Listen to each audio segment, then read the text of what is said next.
알고 있는 것을 세상에 퍼뜨리는데 생명을 걸자. 이게 내 생명, 내 사명이구나. 그런 생각을 하게 됐습니다.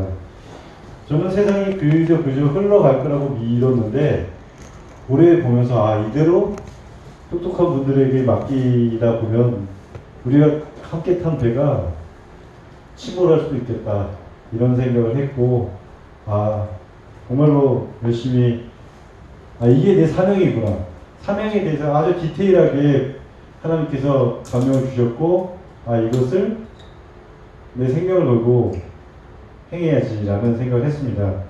그리고 오늘 사실 이 말씀을 딱 이렇게 정한 건 기회는 어제 낮에 3시쯤에 아영이가 배집사님 내일 제가 있는데 집사님 해주세요. 이 사람들이 너는 전인사할 줄 아는데 말씀을 뭐 이렇게 갑자기 준비할 수가 있는 것도 아닌데 물론 이제 뭘 해야겠지라는 요즘 CG가 있어서 하게 됐고 또 오늘 턴 정도는 해야 되겠다라고 하는 건 사실 어제 윤지의 집에서 이렇게 고기를 먹으면서 우리 청년들끼리 대화하면서 내가 하는 내용을 청년들에게 정확하게 전달하지 않았구나 라는 생각을 했습니다. 제가 전하는 내용은 좌파도 아니고 우파도 아닙니다. 그래서 제가 전하는 내용을 듣고 좌파 형제 자매가 힘들어할 필요도 없고 우파 형제 자매가 힘을 얻을 필요도 없습니다. 사실 전 좌파도 우파도 아닙니다. 좌파도 소망이 없고 우파도 소망이 없다고 굳게 믿는 사람이고 그래서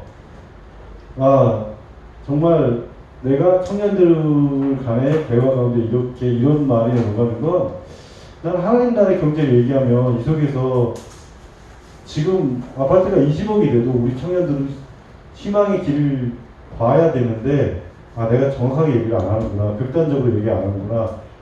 똑 부러지게 얘기를 안 하는구나. 그렇게 마음 깊이 각성을 했고 그래서 내가 똑 부러지게 얘기를 해야 되겠고 내가 저런 얘기를 하는 의도가 뭔지를 똑 부러지게 얘기를 해야 되겠다. 그게 뭐 나한테 유익이 될지 저 사람한테 유익이 될지 하나님한테 유익이 될지 모르지만 그런 시점이구나 라는 생각을 했습니다. 그래서 오늘 좀 비장한 감으로 똑 부러지게 얘기하려고 살짝 준비했습니다. 이 사람이 누구냐면 윌리엄 윌버포스예요. 이 사람이 행한 주요 업적은 영국 노예제 폐지. 그 당시 영국의 노예제는 우리나라의 지금 대한민국의 어느 정도 산업 규모였냐면 반도체, 자동차, 조선 혹은 자동차, 반도체, 화학. 그러니까 이 사이즈 규모의 산업 규모를 가진 노예 산업이었어요. 영국은 저 당시 해상권을 장악했기 때문에 아프리카에서 인당 얼마겠어요. 금보다 비싼 노예를 잡아다가 자국에도 팔았고 미국에도 팔았고 엄청난 큰 산업이었어요. 근데 윌리엄 윌버포스는 그래도 그렇게 돌아가잖아요. 뭐 이렇게 노예 주의도 있고 윌리엄 윌버포스도 있고 노예는 열심히 일을 하지만 즐겁게 티타임하면서 재밌게 얘기할 수 있는 이 가짜 평화에 대해서 윌리엄 윌버포스는 이건 아니다.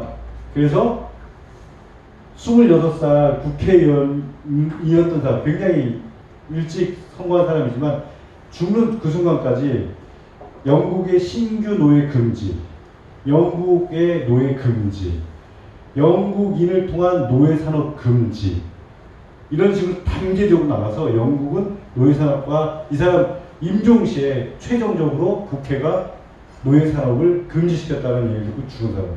그러니까 한평생 영국의 노예 제도를 없애는데 자신의 일생을 바친 사람이고 제가 왜 윌버포스 얘기를 하냐면 하나님의 나라의 경제가 저것보다 커요. 윌리엄 윌버포스가 보다 저는 작아요. 하지만 나도 그렇게 살겠다라고 올해 2020년 저는 부동산 버블이 일면서 결심을 했어요. 이 하나님 나라 경제만이 우리가 살 길이고 또 대한민국이 강소국이 돼서 세상 가운데 하나님 제사장의 나라로 쓰여질 수 있겠다.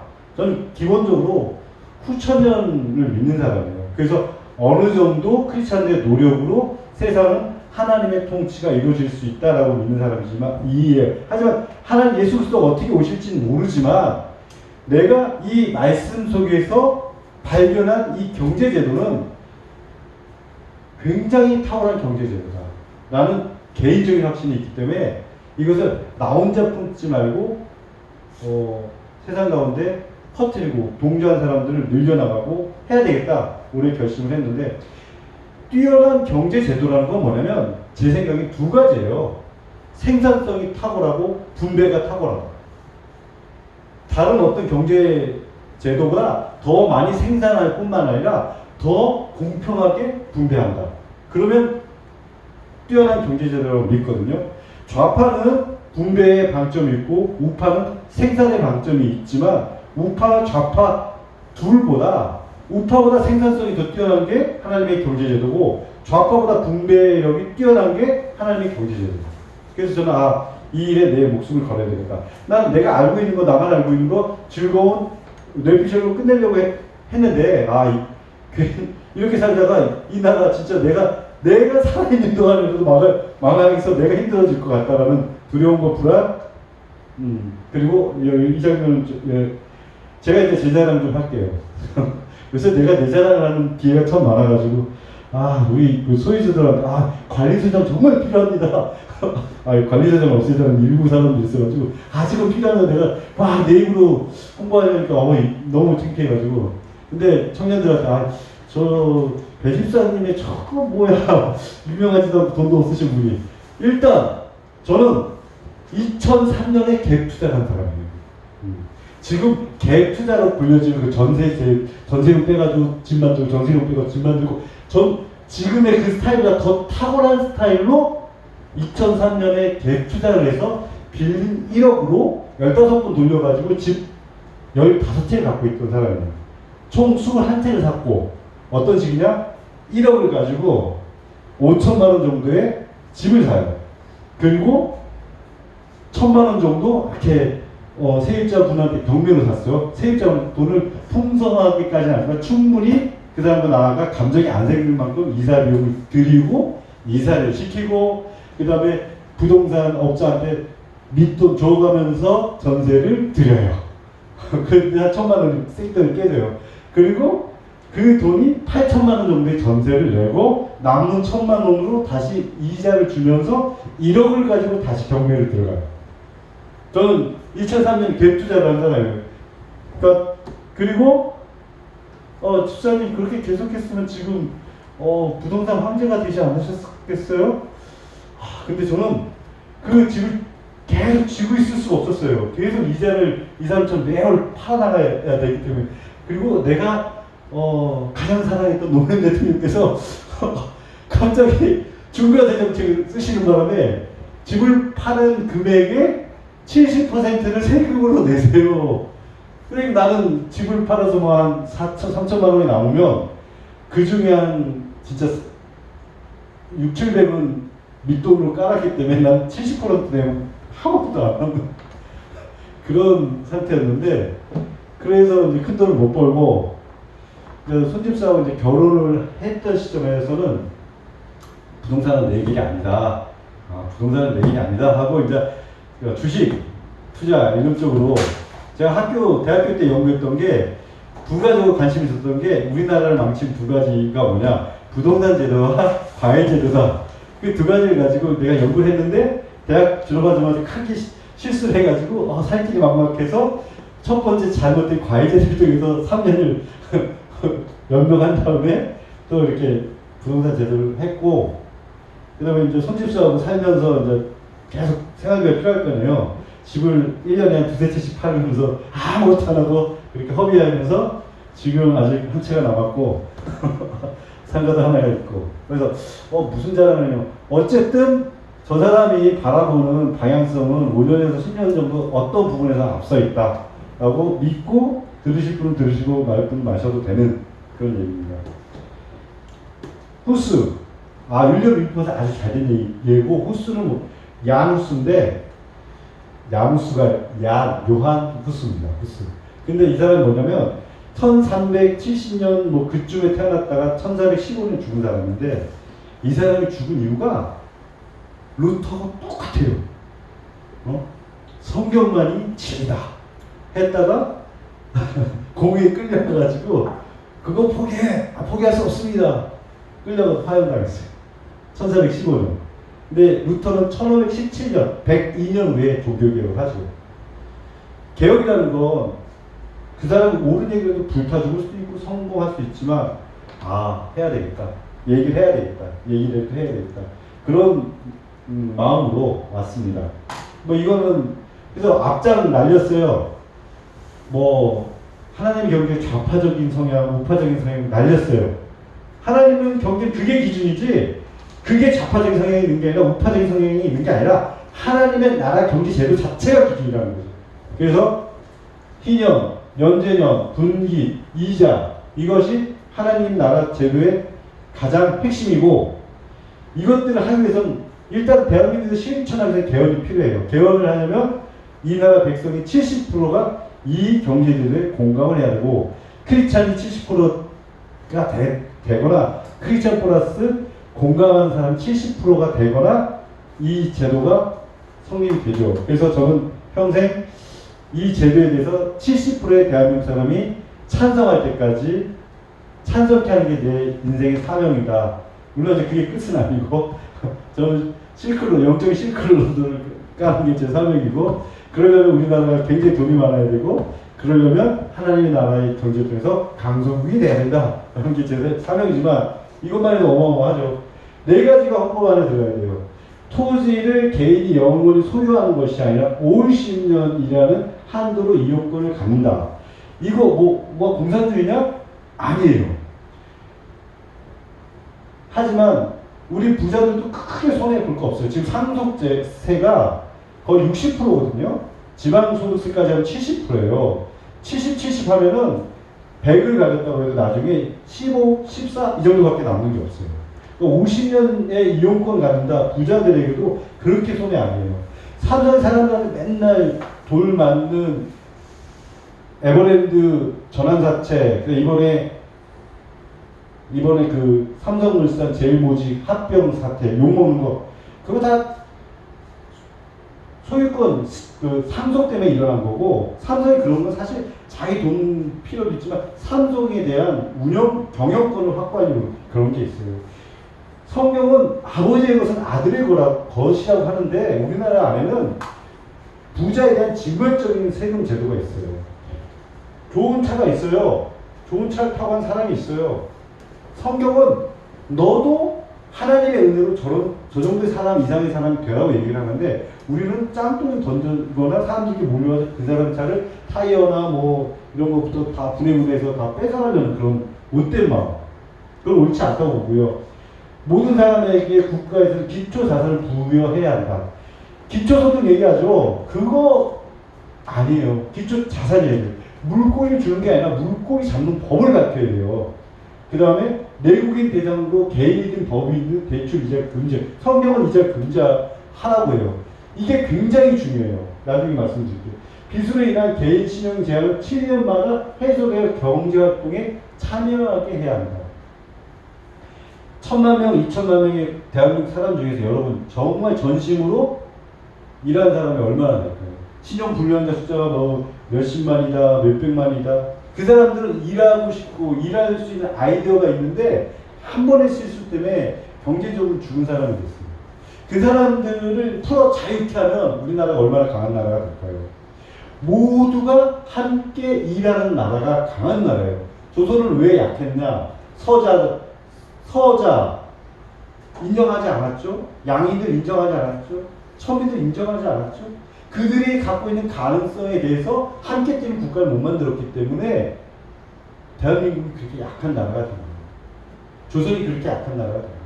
지금보다 더 강한 나라가 되려면 모두가 뛰는 나라를 만들 수 있는 제도. 면제면은 그런 제도예요. 저는 이런 생각을 갖고 있어요. 토지 이 수탈적 임료. 그러니까 임료라는 건 이제 토지라고 얘기했지만 사실 건물 임료. 어떤 사람이 상가를 얻어서 이렇게 장사를 해요. 뭘 경영을 해요. 이 사람이 월 1000만 원을 벌다 1억이 되면 그 다음 해에 재계약할 때 건물주가 어떻게 하겠어요? 월세 1,000만 원 받다가 5천만 원, 1억 달라고 그래요. 그러면은 울며 겨자 먹기로 줘요. 왜냐면 세팅이라는 게 쉽지 않잖아요. 잘 되고 있지만 내가 옮겨감으로 해서 내 사업에 어떤 변화가 생길지, 사람들이 어떤 변화가 생길지 모르기 때문에 그렇게 가져가고, 영업을 잘하는 사람들이 그런 걸 이제 토지의 수탈적 임료라고 저는 생각을 해요. 그 거위주, 그러니까 고무줄이에요, 고무줄. 그런 것도 없애고 금융대출 이자가 없어진다면 저는 인플레이션 없는 경제가 될 거라고 믿어요. 인플레이션 없는 경제라고 한다면 내가 지금 100원 주고 사는 거를 10년 후에도 100원 주고 살 수 있고 20년 후에도 100원 주고 살 수 있는 거예요. 1970년부터 2020년까지 50년 동안 우리나라 물가는 약 240배가 폭증했어요. 전에 1원 주고 사던 걸 지금 240원을 주고 사고 있어요. 그러니까 돈에 인플레가 있는 한 돈의 명목 금액은 의미가 없는 거예요. 보통은 통화량이 많아지면 물가가 오른다라고 얘기를 해요. 근데 저는 이 사실에 대해 두 가지 허구를 지적한다면, 통화량은 늘어날 수도 있고 줄어들 수도 있는데 왜 물가는 늘어나는 우상향으로만 증가를 하는가? 물론 일본이라는 독특한 나라가 디플레이션 국가라고 하지만 그건 일시적으로 버블이 꺼졌고 떨어지는 게 아니라 이렇게 약하게 오르는. 그러니까 통화량만으로는 인플레이션을 다 설명할 수가 없어요. 통화량이 늘었다 줄었다 할 텐데 왜 물가는 계속 오르기만 해요? 통화량이 일하면. 그리고 두 번째,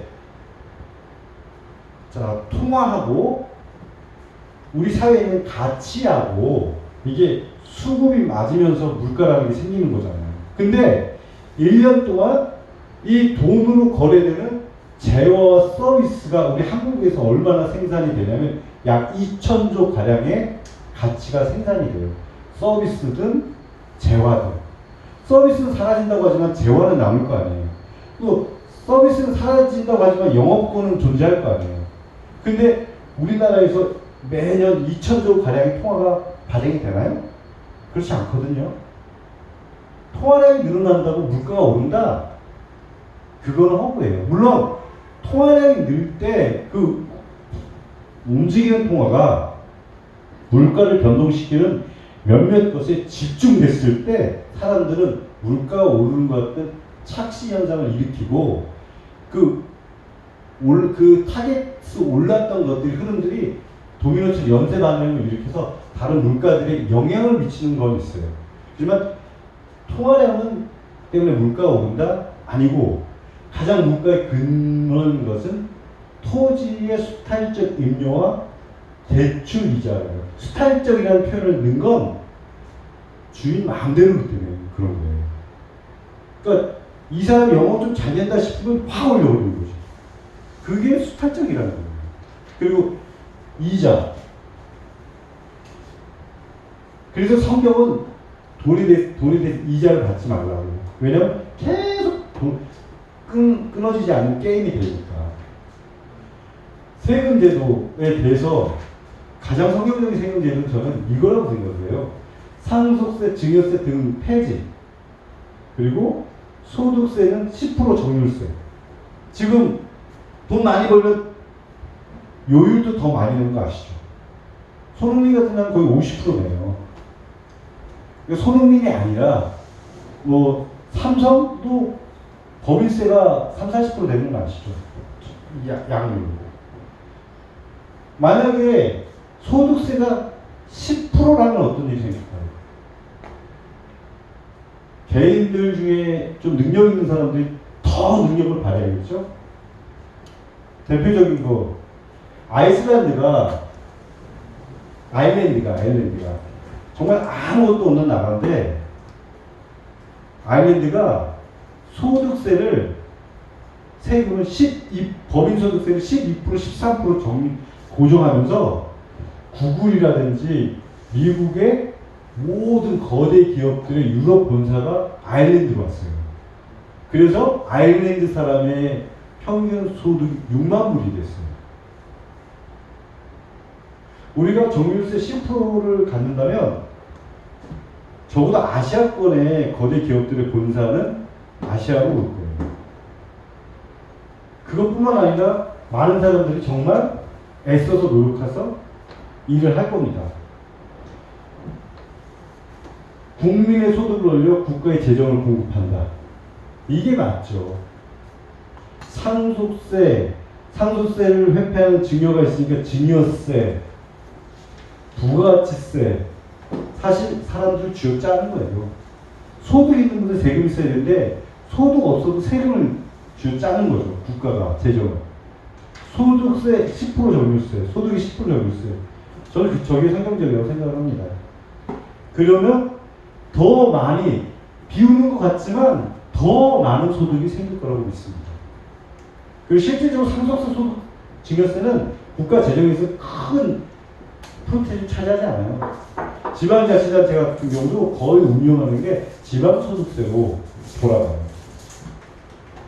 그 다음에 뭐 이제 이거 강론에 가까운 얘기인데 저소득층 지원제도 개혁 이런 거 이제 되게 강론이에요.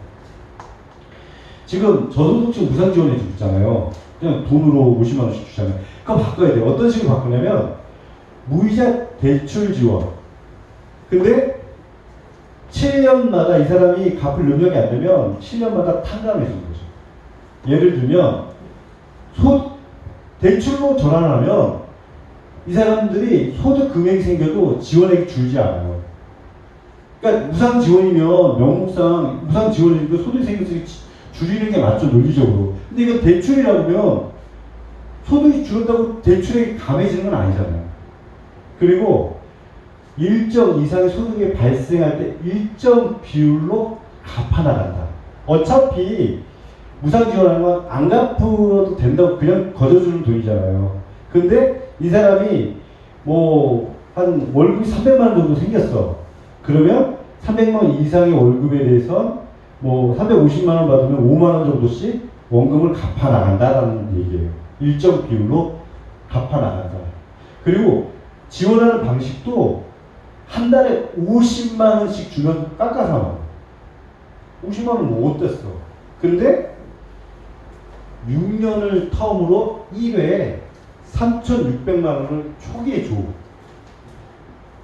뭐 내 총량에 50만 원 있는 거하고 무이자 대출이면 3,600만 원 있는 거하고 사람의 마음이 어떻게 다르냐면 장기적인 플랜을 세울 수 있어요. 내가 1년을 열심히 공부해서 2년째부터는 좀 자격 있는 어떤 일을 해 나가야지. 물고기 아니라 물고기 잡는 법인 거예요. 소비적 성격이 돈이 아니라 일어설 수 있는 목돈이 필요한 거예요. 그리고 공무원 조직에서 그런 지원을 받는 세대를 50세대 혹은 100세대를 묶어서 그 프로축구 스포츠 선수들 매니저 역할을 하는 것처럼 공무원 조직에 매니저 역할을 할 수 있는 사람을 세워서 50세대 사람들을 다그치기도 하고 격려하기도 하고 혹은 어떤 중소기업과 그 사람이 근로계약을 맺을 때 대리인처럼 같이 가서 대화를 해주기도 하면서 그 사람들의 가구 소득을 올려주는 역할을 하는 매니저. 그래서 저소득층이 한 사람 한 사람씩이 일어설 수 있는 그런 제도들. 적어도 이런 식의 제도가 성경적이라는 거라. 그리고 스타트업 기원 지원 대출제. 그러니까 제가 두 가지에서 왜 아까 이 대출 이자가 없다면 은행은 어떻게 영업을 해 나갈 것인가. 이슬람은 코로나에도 이자 받지 말라고 하기 때문에 이슬람 금융은 이자가 없어요. 대출에 이자가 없어요. 그 대신 투자를 해서 배당금을 받아요. 투자를 해서 배당금을 받는 거고 내가 막연히 돈을 빌려서 이자를 받는 건 다른 거죠. 투자를 해서 배당금을 받는 건 내가 네 행위에 한 배를 타서 너하고 같이 싸워 나가는 파트너인 거죠. 근데 내가 너 돈 이렇게 줄 테니까 네가 알아서 해봐. 이거하고는 좀 다른. 그래서 그리고 이스라엘이 스타트업 기업 숫자가 미국, 중국, 그 다음에 이스라엘이에요. 이스라엘이 1,000만 명이 안 되는데 유럽 전체 스타트업 기업보다 2배가 더 많대요. 여러분 유튜브 뭐 이스라엘 기업, 이스라엘 뭐 그런 거 한번 찾아보세요.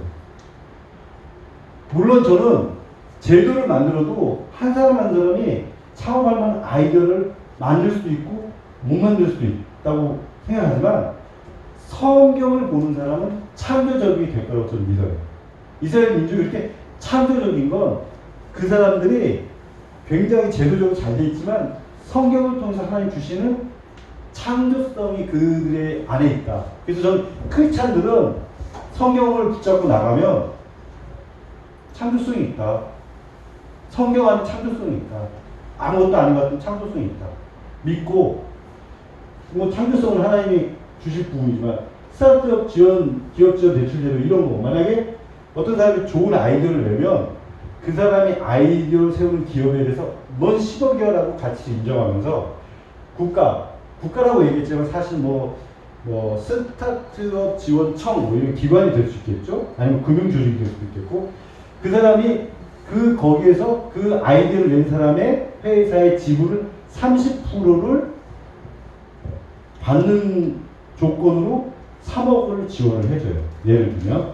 그러면 그 다음 3억을 가지고 사업을 시작할 수 있겠죠. 그리고 그 회사에 대해서, 그런 회사에 대해서 국가가 5억 정도를 무이자 대출을 해주는 거예요. 5억은 무이자로 빌린 돈, 3억은 안 갚아도 되는 돈. 그 대신 국가가 30%의 지분이 있는 돈. 그래서 이렇게 하다 보면 이스라엘 같은 경우 100개 중에 2개 성공하고 98개 망해버린 거예요. 그러면 이스라엘은 어떻게 하냐? 우리나라는 어떻게 하냐면 망한 사람은 신용불량자 해가지고 평생 올가매요. 그래서 그 사람 다시 일어나면 다른 사람 이름으로. 그러니까 남자들이 한번 기업이 망하면 여자 이름으로 일어나요. 여기 기법나라 사장님도 그건 아니시지만 그건 아니세요. 그분 공무생활 오래 있었고 다 대표자가 여자야.